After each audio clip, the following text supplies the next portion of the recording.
ونتوكل عليه ونعوذ بالله من شرور أنفسنا ومن سيئات أعمالنا من يهده الله فلا مضل له ومن يضلل فلا هادي له ونشهد أن لا إله إلا الله وحده لا شريك له ونشهد أن سيدنا وسندنا وحبيبنا وشفيعنا ونبينا ومولانا محمدا عبده ورسوله صلى الله تعالى عليه وعلى آله وأصحابه وبارك وسلم تسليما كثيرا كثيرا أرسله الله تعالى إلى كافة للناس بالحق بشيرا ونذيرا وداعيا إلى الله بإذنه وسراجا منيرا أما بعد فأعوذ بالله من الشيطان الرجيم بسم الله الرحمن الرحيم إن عدة الشهور عند الله 12 شهرا في كتاب الله يوم خلق السماوات والأرض منها 4 حرم ذلك الدين القيم فلا تظلموا فيهن أنفسكم وقاتلوا المشركين كافة كما يقاتلونكم كافة واعلموا أن الله مع المتقين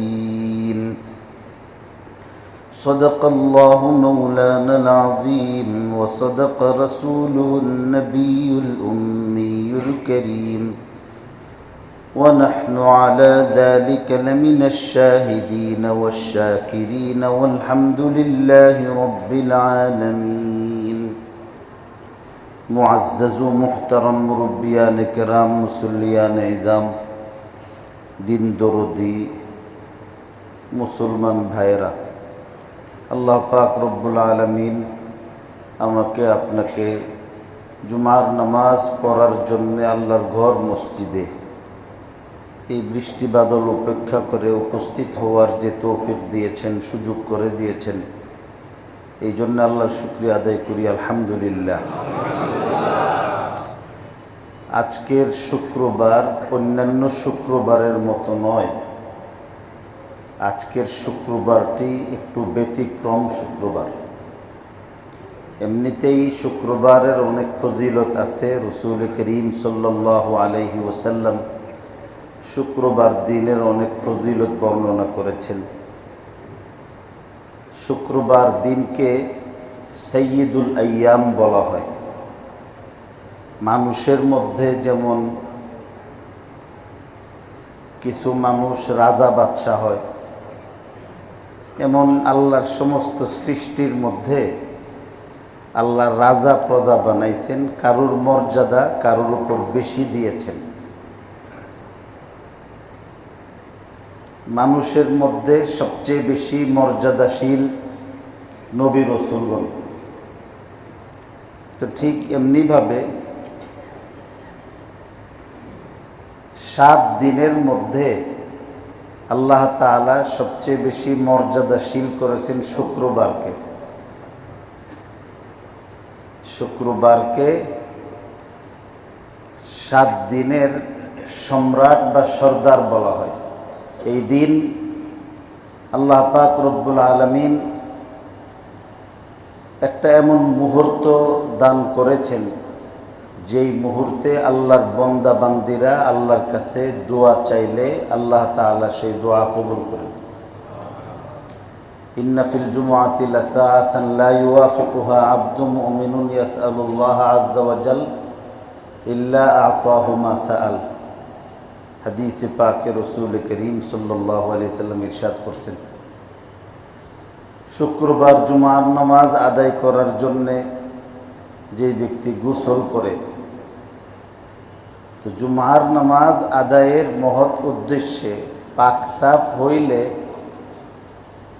যিনি পাক সাফ হবেন, গোসল করবেন, তিনি ফ্রেশ হইতেছেন। গোসলের দ্বারাতে মানুষ স্বাচ্ছন্দ্য বোধ করে, শরীর পাতলা লাগে। জাহিরিভাবে শরীরের ময়লা যেমন দূর হয়, তো মানুষের আরও কিছু এমন ময়লা আছে যে ময়লাগুলো বাহ্যিক চোখে দেখা যায় না। দিলের ময়লা, কলবের ময়লা, সেই ময়লাগুলো হলো আল্লাহর নাফরমানি এবং গুনাহ। এই গুনাহগুলি খালি চোখে সাধারণ মানুষ দেখতে পান না, শরীরের ময়লা দেখে।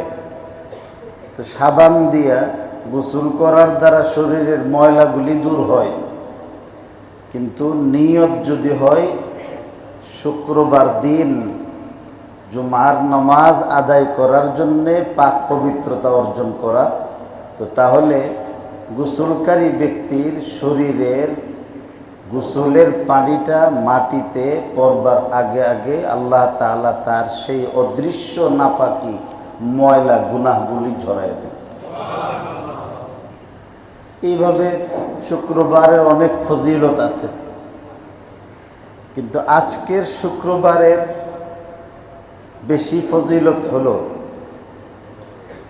যে এটা আরবি নববর্ষের প্রথম শুক্রবার। মুহররম মাস আরম্ভ হয়েছে, মুহররমের দ্বারাতে আরবি বর্ষ আরম্ভ হয়।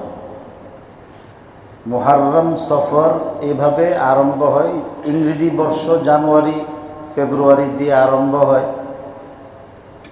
বাংলা বৈশাখ জ্যৈষ্ঠ দিয়ে আরম্ভ হয়, অর্থ বছর জুন জুলাই দিয়ে আরম্ভ হয়।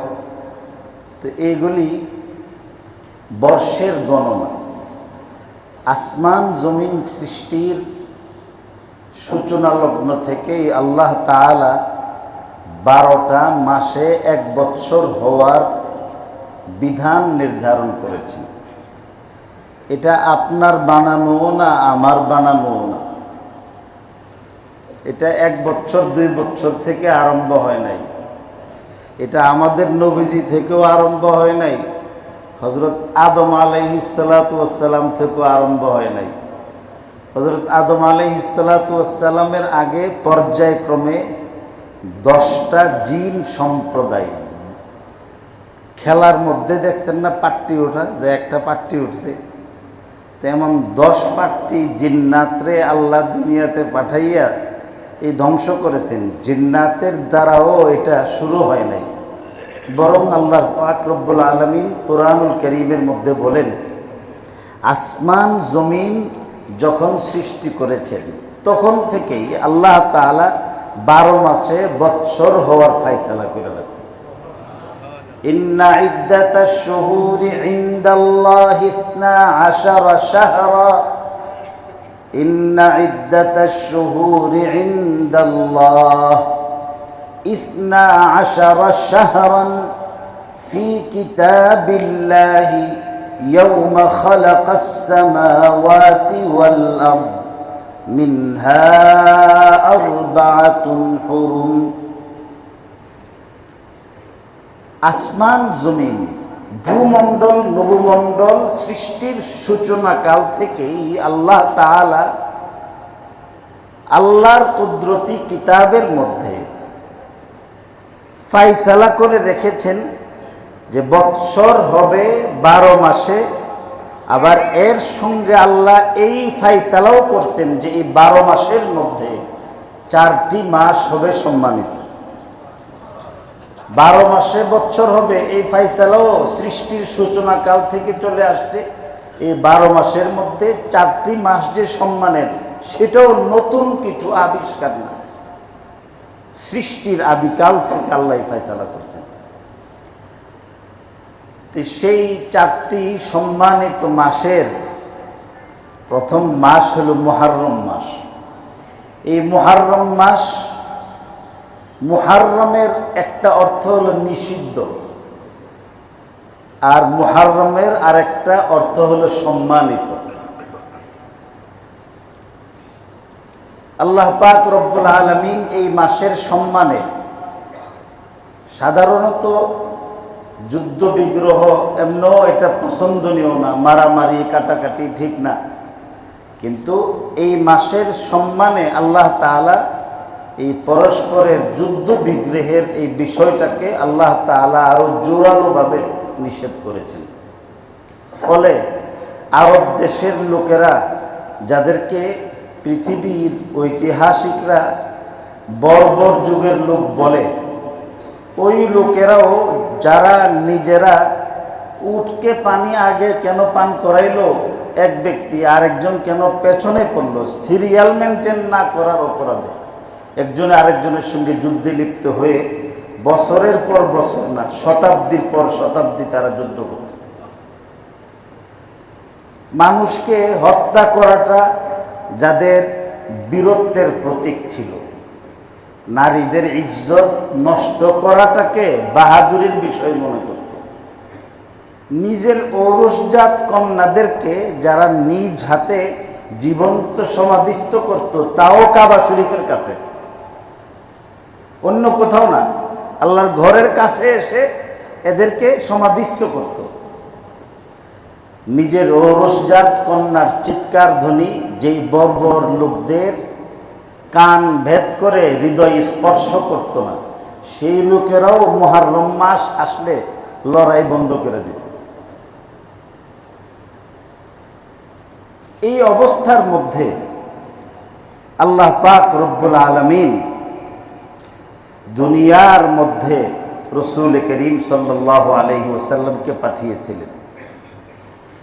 দুনিয়া আবাদ শুরু করছেন আল্লাহ তাআলা হযরতে আদম আলাইহিস সালাতু ওয়াস সালামের মাধ্যমে। হযরত আদম আলাইহিস সালাতু ওয়াস সালামের মাধ্যমে দুনিয়া আবাদ করছেন। পৃথিবীর মধ্যে হযরত আদম আলাইহিস সালাতু ওয়াস সালাম যেদিন অবতরণ করেছিলেন, নাজিল হয়েছিলেন এই ভারতবর্ষে, এই ভারতবর্ষের তৎকালীন বৃহত্তর ভারতবর্ষেই হযরত আদমকে আল্লাহ তাআলা নাজিল করছিলেন।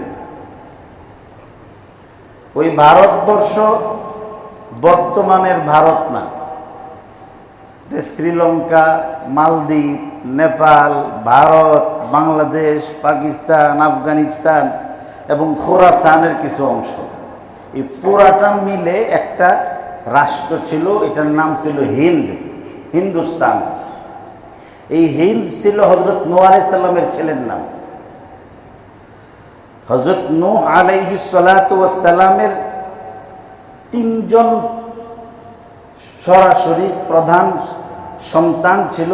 একজনের নাম ছিল হিন্দ, আরেকজনের নাম ছিল সিন্ধ, আরেকজনের নাম ছিল ইয়াফিস। তো হিন্দের দ্বারা হিন্দুস্তান, সিন্ধের দ্বারা সিন্ধু প্রদেশ এবং আমাদের যে একদম ইরান টেরান এই অঞ্চলগুলো, আর ইয়াফিসের দ্বারাতে আরব এবং এই আরবের সঙ্গে পশ্চিমা অঞ্চলগুলো আল্লাহ তাআলা আবাদ করছেন। হযরত আদম আলাইহিস সালাতু ওয়াস সালামকে তৎকালীন সিংহল বর্তমান শ্রীলঙ্কার মধ্যে তিনি নাজিল হয়েছিলেন। হযরত আদম যেদিন পৃথিবীর জমিনের মধ্যে পা রাখেন, তো ওনার পদচিহ্ন হযরতে ইব্রাহিম আলাইহিস সালাতু ওয়াস সালামের মতো অঙ্কিত হয়েছে। এখন আপনাদের অনেকে বলেন আয়রন ম্যান, হযরত আদম আলাইহিস সালাম সম্পর্কে বলে।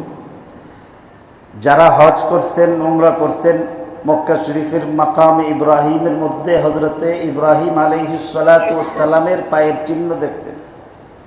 এমন চিহ্নই হযরত আদম আলাইহিস সালাতু ওয়াস সালামেরও ছিল। উনি যখন আসছিলেন, তো আল্লাহ তাআলা ওনাকে জান্নাতি গাছের একটা লাঠি দিয়েছিলেন। তো এই লাঠি হযরত আদম আলাইহিস সালাতু ওয়াস সালামের হাতে ছিল। এটা দুনিয়ার কোনো গাছের লাঠি না।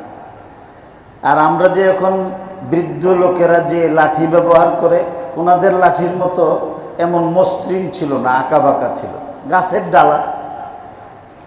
হযরত আদম আলাইহিস সালাতু ওয়াস সালাম যেদিন মাটি স্পর্শ করেন সেই দিনও মুহররম মাসের 10 তারিখ ছিল। মুহররম মাসের 10 তারিখ।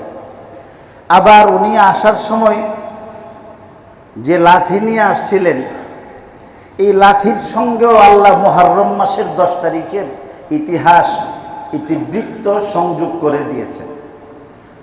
হযরত আদম আলাইহিস সালাতু ওয়াস সালামকে আল্লাহ তাআলা দুনিয়ার মধ্যে পাঠাইবেন আগেই ফয়সালা করছেন, কারণ পৃথিবীটাকে আল্লাহ তার প্রতিনিধি দিয়ে আবাদ করবেন। এই জন্য আল্লাহর প্রসেসেই তিনি গন্ধম খাইছেন, সিস্টেমে ফেলাইছেন, এই সিস্টেমে ফেলাইয়া দুনিয়ার মধ্যে পাঠাইছেন। কিন্তু দৃশ্যত জান্নাত থেকে দুনিয়ার মধ্যে আসাটাকে হযরত আদম আলাইহিস সালাতু ওয়াস সালাম এটাকে অপরাধ মনে করছেন। শরীয়তের দৃষ্টিতে এটা অপরাধ ছিল না। আমরা অনেক সময় আমাদের হুজুররা দিয়ে দৃষ্টান্ত দেই, যদিও সব হুজুর কিন্তু দাওয়াতের পাগল না, সব হুজুর মানুষের বাড়ির দাওয়াত খাইবার জন্য ঘুরে না, খাবার ওনাদের পিছে ঘুরে। তো এই ধরনের সম্মানিত ব্যক্তিদেরকে, উলামায়ে কেরামকে দাওয়াত দিয়া নিয়া, শ্বশুর বাড়ির লোকেরা জামাইরে দাওয়াত দিয়া নিয়া ভালো মতো খাওয়াইয়া এরপরও বলে দিস ভালো করে খাওয়াইতে পারছি না, আপনারা কষ্ট দিচ্ছি। তো খাওয়ানোর নাম কি কষ্ট নাকি? তখন আমরা মাঝে মাঝে রস করে কই যে আমরাও চাই মাঝে মাঝে আমরা এমন কষ্ট দিয়েন। তো এখানে যেমন কষ্টটা, শব্দটা হইল কষ্টের, বাস্তবতা কিন্তু কষ্টের না। তো নবী রসুলদের ক্ষেত্রে কখনো কখনো এমন ব্যতিক্রম আচরণ দেখা যায়, তো মনে হইব এটা যেন পাপ করে ফেলছে না, এটা দৃশ্যত আপনার দৃষ্টিতে অপরাধ বা গুনাহ মনে হইতেছে, বাস্তবে এটা গুনাহ ছিল না। আল্লাহ তাআলা নবী রসুলদেরকে নবুয়ত প্রাপ্তির আগে এবং নবুয়ত প্রাপ্তির পরে সর্বাবস্থায় সব ধরনের গুনাহ থেকে মাসুম, বেগুনাহ, নিষ্পাপ রাখছেন। কারণ কি? ওনাদের জন্যে না, আমার আপনার জন্যে। কারণ নবী রসুলকে দিয়ে আল্লাহ পাপ ছাড়ার তালিম আপনাকে আমাকে দিবে। এখন নবী যদি পাপ করে তো আপনি কি করবেন? আপনি যদি করেন, আপনি তো এই গুনাহ করেন, তো আমারে বলেন কেন? এই জন্যে যেন মানুষ অঙ্গুলি নির্দেশ না করতে পারে, এই জন্যে নবুয়ত প্রাপ্তির আগে, নবুয়ত প্রাপ্তির পরে আল্লাহ নবীদেরকে আমার আপনার হেদায়েতের স্বার্থে তাদেরকে নিষ্পাপ, মাসুম, বেগুনাহ রাখেন। কিন্তু আল্লাহ তো কইছেন ওয়ালা তাকরাবা হাযিহিশ শাজারাতা ফাতাকুনা মিনাজ জালিমিন। এই গাছের কাছেও যায়ও না। আল্লাহ জানেন যাইবে, আল্লাহ জানেন যাবে, আর না গেলে আল্লাহর প্রসেস, আল্লাহর ফাইসালাই তো আপনার এখানে অসম্পূর্ণ থাকবে, কমপ্লিট হবে না। কেন? যে নবীদের পাপ হয় না, আমার আপনার পাপ হয়। তো পাপ করলে কিভাবে কান্নাকাটি করতে হয়, এই তরিকা যদি নবী রেদিয়া না শিখায়, আপনি কার কাছে গিয়ে শিখবেন? তো আল্লাহ তাআলা আমারে আপনারে হেফাজত করার জন্য, হেদায়েতের জন্য তাদেরকে পাঠিয়েছেন। হযরত আদম আলাইহিস সালাতু ওয়াস সালাম 350 বছর কান্নাকাটি করেছে। তাফসীরে জালালাইন শরীফের বিখ্যাত ব্যাখ্যা গ্রন্থ হাশিয়াতুল জামালের মধ্যে লিখেছে, হযরত আদম আলাইহিস সালাম সিজদার মধ্যে পড়ে যে কান্না করছেন, তো ওনার আশপাশে ঘাসগুলি বড় হয়ে ঘাসের নিচে হযরত আদম আলাইহিস সালাম ঢাকা পড়ছিলেন, এইভাবে কান্নাকাটি করছে। তো আল্লাহ তাআলা তার দিলের মধ্যে দোয়া কবুলিয়তের প্রসেস আল্লাহ দিলে জাগায় দিয়েছেন। সূরাতুল বাকারার মধ্যে আল্লাহ সম্পর্কে আলোচনা করছেন, ফাতালাক্কা আদামু মির রাব্বিহি কালিমাতিন ফাতাবা আলাইহি ইন্নাহু হুয়াত তাওয়াবুর রহিম। যে আল্লাহ তাআলার নিকট থেকে তিনি কিছু কথা ইয়াদ করছেন এবং সেই ইয়াদ করা কথার ওসিলা দিয়ে দোয়া চাইছেন, আল্লাহ তাআলা তার দোয়া কবুল করছেন। কি দোয়া করছেন? যে আল্লাহ, আরশের মধ্যে আপনার নামের পাশে আমি এক মহান আর একটা নাম দেখছিলাম যে লা ইলাহা ইল্লাল্লাহ আছে, সেখানে মুহাম্মাদুর রাসূলুল্লাহ আছে। আপনি মুহাম্মাদুর রাসূলুল্লাহর ওসিলায় আমারে মাফ করে দেন। তো আল্লাহ তাআলা যেদিন হযরতে আদম আলাইহিস সালাতু ওয়াস সালামের দিলে কথা জাগিয়েছিলেন, ওই জাগা কথা যখন তিনি আবৃত্তি করে আল্লাহর কাছে মাফ চাইছেন, দোয়া করছেন, আল্লাহ যে দোয়া কবুল করেছিলেন, এই দোয়া কবুলের দিনটাও আশুরার মুহররম মাসের 10 দিন। এবার তো দোয়াও কবুল হয়েছে। তারপরে পৃথিবী আবাদ করছেন, মানুষ গুনাহ করতে করতে আবার পাপাচারে লিপ্ত হয়েছে। এমন অবস্থা হয়েছে যে হিংসা আর দম্ভ মানুষের সমস্ত পতনের মূল। মনুষ্যত্বের বিকাশ ঘটে না। অমুকে অমুক কাজ করছে, আমার করতে হইব, দরকার থাকুক আর না থাকুক। তো এদের মধ্যে অবস্থা হয়েছে কি, যে চৌধুরী গোষ্ঠীর এক লোকে আল্লাহ, এরা একটা মূর্তি বানাই আবাদত শুরু করছে। তো খান গোষ্ঠীর এরা আবার আরেকজন মাবুদের আবাদত শুরু করছে, আমরা আরেকটা মূর্তি বানাবো। আবার সরকার গোষ্ঠী আরেকটা বানাইছে। এইভাবে প্রত্যেক কবিলা এবং গোত্রে আলাদা আলাদা সিস্টেমের ইবাদত। আমরা এখন দেখছেন না, আরম্ভ হয়েছে, সারা জীবন এক তরিকায় ইবাদত করেছে, এখন নতুন করে দেখেন না, এসে জোরে আমিন করবেন না আস্তে আমিন করবেন, এখন হাত বাঁধবেন না ফা ওইভাবে সরাইবেন, পুরুষরাই নামাজ পড়তে আইব না, মহিলারাও মসজিদে নিয়ে আসবেন। সারা দুনিয়ার নতুন বিতর্ক আরম্ভ করতেছে। কেন? আগে মানুষের নামাজ পড়ছে না, তখন তো মারামারি হয় নাই। মানে একটা নতুনত্ব আনতে হবে, এটা জায়েজ হোক আর না জায়েজ হোক, এটা শুদ্ধ অশুদ্ধ তদারকি করার কোন বিষয় নেই। কবিলে কবিলে কা বুত জুদা থা, কিসি কা হুবুল থা, কিসি কা সফা থা, ये उज़्ज़ा पे ये नाइला पे, ये उज़्ज़ा पे ये नाइला पे फिदा था, गरज हर घर घर एक नया खुदा था। প্রত্যেকেরই নতুন নতুন একটা সিস্টেম লাগবে, যে আগেরটা আমার লাগবে না। ঘরে ঘরে মসজিদ বানাইতেছে হেদায়েতের জন্য, ঘরে ঘরে মসজিদ বানাইছে, এরা মসজিদ বানাইছে, আমরা মসজিদ বানাবো। এই জন্যে কিতাবের মাসআলা কি, যে কোনো এলাকার সব মানুষ ওই এলাকার বড় মসজিদে উপস্থিত হইলে যদি নামাজ পড়ার জন্য জায়গা হয়, তাহলে ওই মসজিদের পাশে মসজিদ বানানো জায়েজ না। এর দ্বারা মুসলিমদের মধ্যে বিভেদ সৃষ্টি হয়। উনি এক হুজুর, উনিও বড় হুজুর, এটাও বড় হুজুর, এটাও বড় হুজুর, তো কয় বড় হুজুর আপনি সামলাবেন? এই জন্যে নিষেধ করছে। তো যাই হোক, আবার ফিতনা আরম্ভ হয়েছে। আল্লাহ তাআলা হযরত নূহ আলাইহিস সালামরে পাঠাইছেন। নূহ আলাইহিস সালামরে বলছে, ওয়াসনাইল ফুলকা বিআয়ুনিনা, যে তুমি আমার তত্ত্বাবধানে একটা নৌকা বানাও। তো নৌকা বানাইছে। এই নৌকার মধ্যে সবাইরে উঠতে বলছে। শুকনা এলাকা, ঝড় তুফানের কোনো আভাস নাই। তো হযরত নূহ আলাইহিস সালামের ছেলে কেনান, সে কাফেরদের সঙ্গী ছিল। তো মানুষও ওনাকে নিয়ে উপহাস করে। ওই ছেলেও মানুষের সঙ্গে বাবার কাজে আপত্তি জানায়। কিরে, তোর বাপে কি মরুভূমির উপর দিয়ে নৌকা চালাইব? তারপরে তো যাই হোক, উপহাস করছে, গালিগার। কুল্লামা মাররা আলাইহি সাখিরু মিনহু, কুল্লামা মাররা আলাইহি, খালি উপহাস করতে।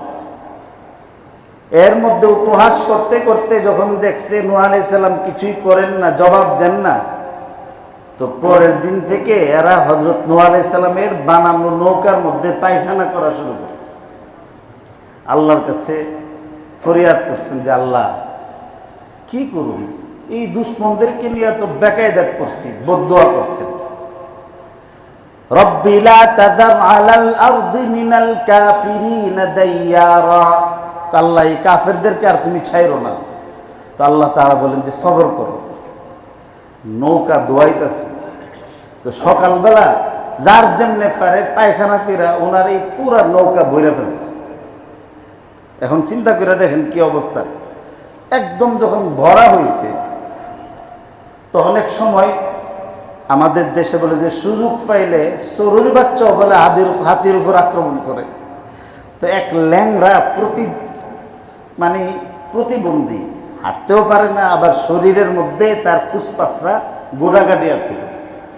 তো গোটাকাটি থাকার কারণে সে সাধারণত চলাফেরা করতে পারতো না। তো এই ল্যাংরা কি করছে, যে সবাই যখন ইস্তেঞ্জা করে হযরত নূহ আলাইহিস সালামের এই নৌকার মধ্যে হেও গেছে সকালবেলা পায়খানা করার জন্য। তো গিয়া নৌকা তো এদিকে তালমাটাল করে না, তো আরেকজন বুঝি ফাড়া দিছে, তো গুয়ের মধ্যে পড়ে গেছে।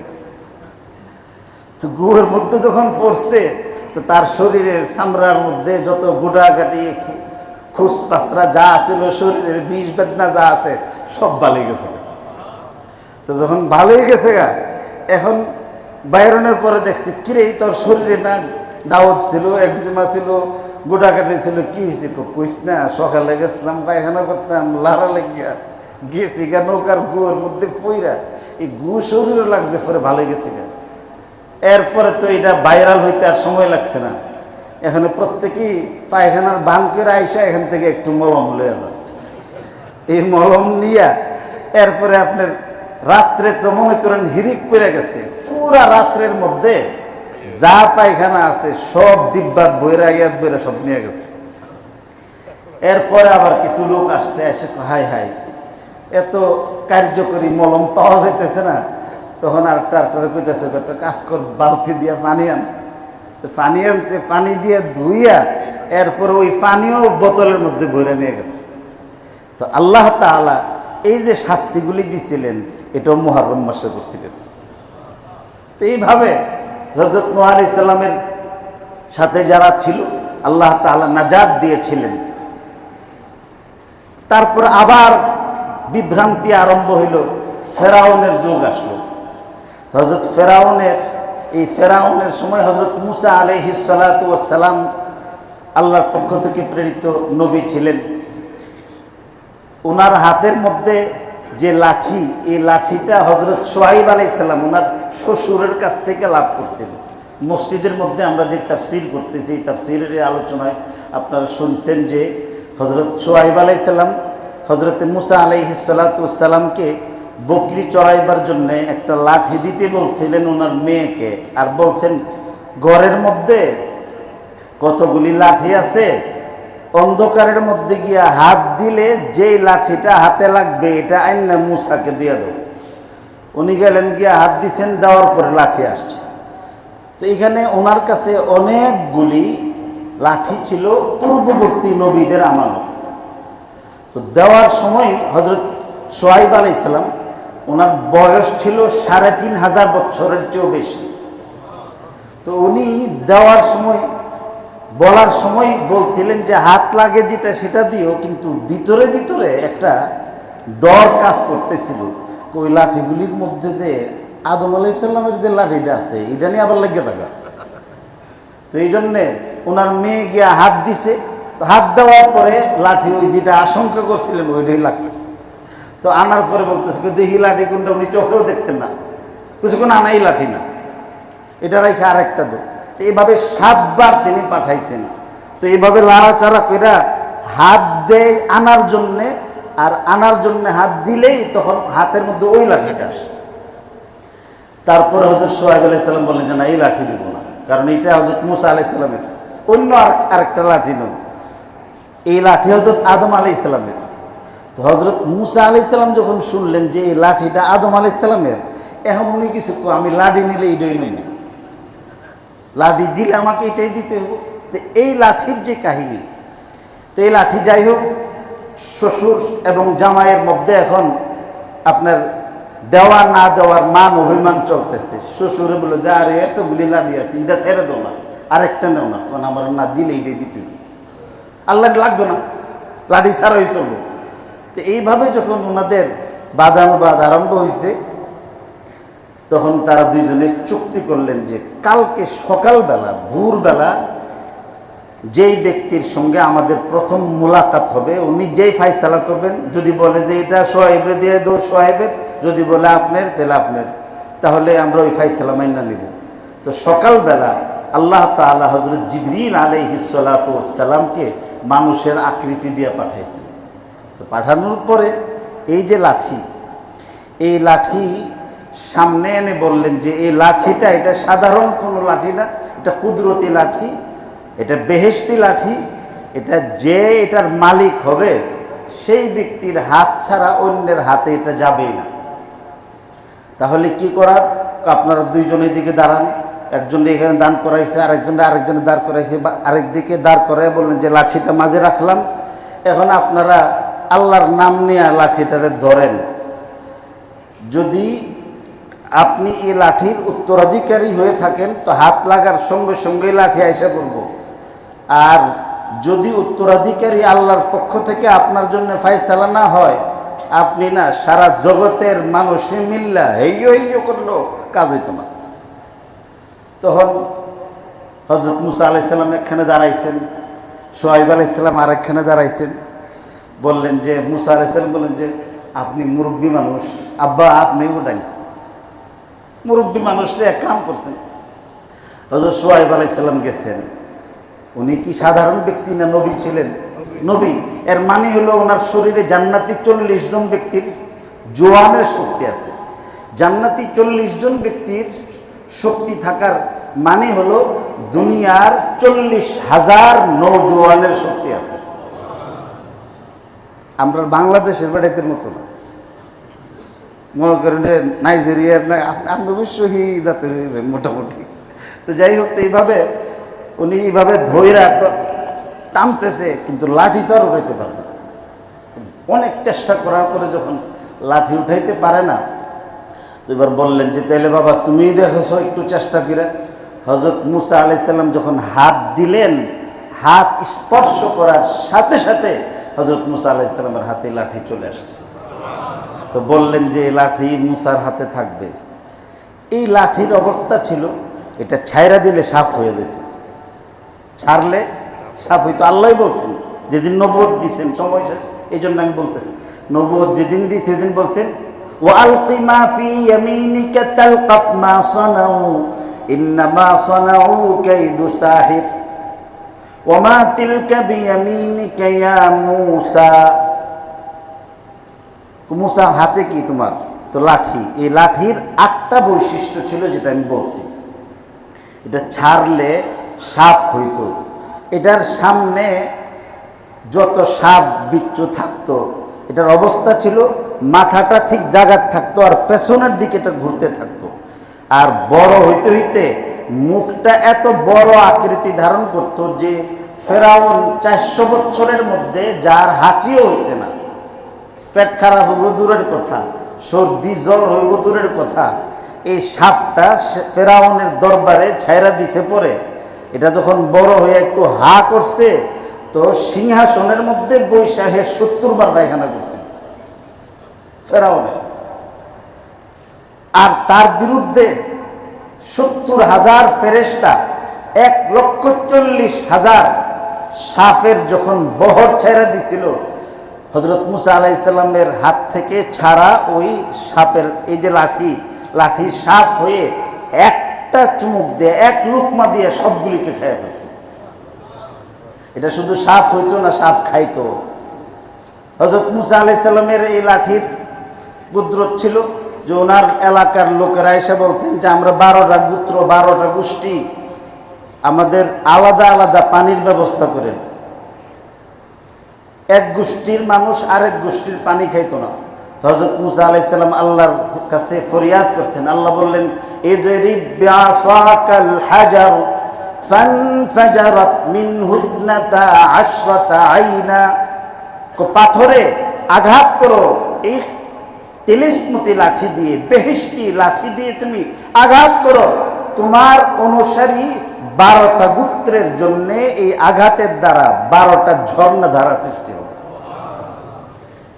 আবার যখন বিপদে পড়ছেন হযরত মুসা আলাইহিস সালাম, ফেরাউন ধাওয়া করছে, সামনে হলো নীল নদ, পেছনে তৎকালীন সুপ্রিম পাওয়ার ফেরাউন।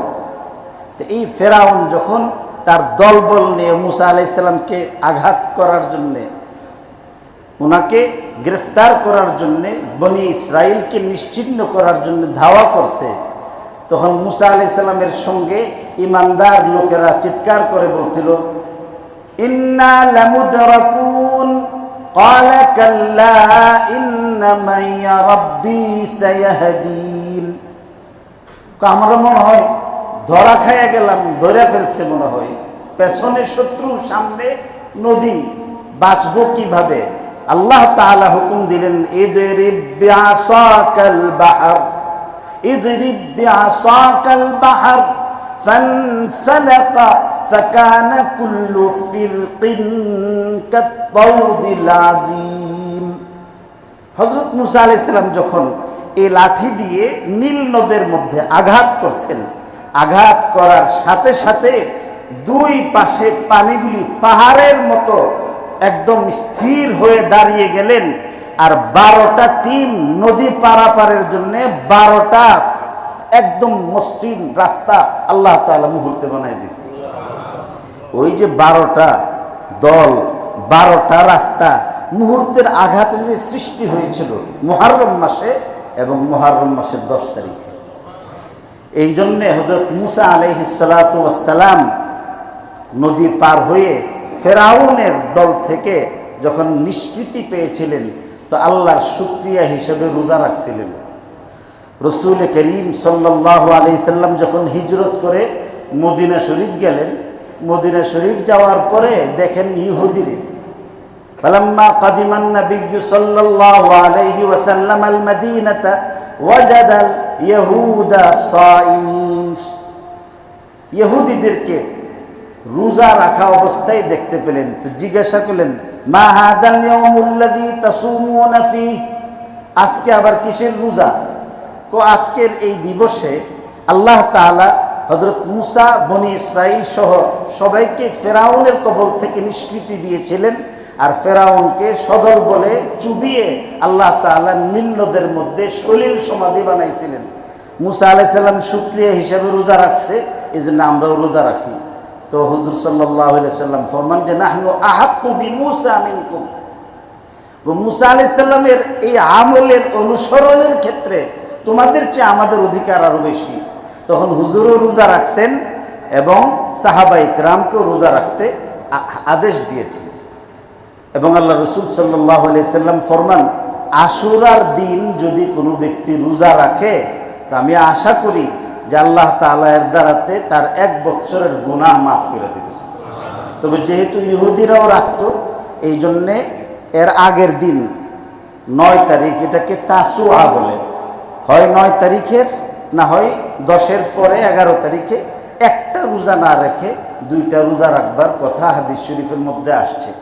অন্য রিওয়ায়াতের মধ্যে আছে, ইমাম বাইহাকি রহমতুল্লাহ আলাইহি শুআবুল ঈমানের মধ্যে বলছেন, আল্লাহ রাসূল সাল্লাল্লাহু আলাইহি সাল্লাম ফরমান, মান ওয়াসআ আলা ইয়ালিহি, তো আশুরার দিন আল্লাহরে খুশি করবার নিয়তে যে ব্যক্তি পরিবারে 2 হাতে খরচ করব, কার্পণ্য করবে না, ছেলে মেয়েরে ভালো খাওয়াইব, নিজেও ভালো খাইব, তো আল্লাহ তাআলা এর বরকতে সারা বছর তার রিজিকের মধ্যে বরকতের ফয়সালা করে দেন।